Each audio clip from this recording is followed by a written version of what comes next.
భాష కేవలం సంభాషణ మాధ్యమం మాత్రమే కాదు, శతాబ్దాలుగా ప్రతిధ్వనిస్తున్న మన పూర్వీకుల స్వరం, వేల సంవత్సరాలు పైగా సాహిత్య సాంప్రదాయాన్ని నింపుకున్న ఒక మహా సముద్రం.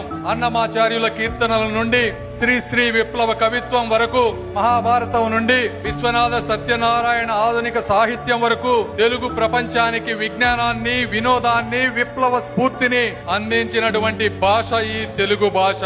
తెలుగు నేర్చుకోవడం ద్వారా మనల్ని మన మూలాలతో కలుపుతుంది, తరతరాల మధ్య కుటుంబ బంధాలను బలపరుస్తుంది.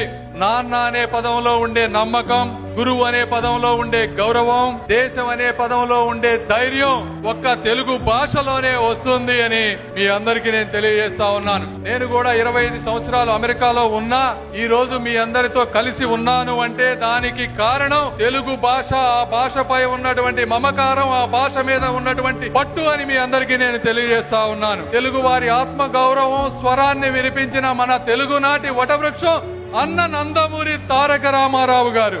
తెలుగు భాషని పరిరక్షిస్తున్నటువంటి ఎందరో మహానుభావులందరికీ వందనాలు తెలుపుకుంటూ సెలవు తీసుకుంటున్నాను. జై భారత్, జై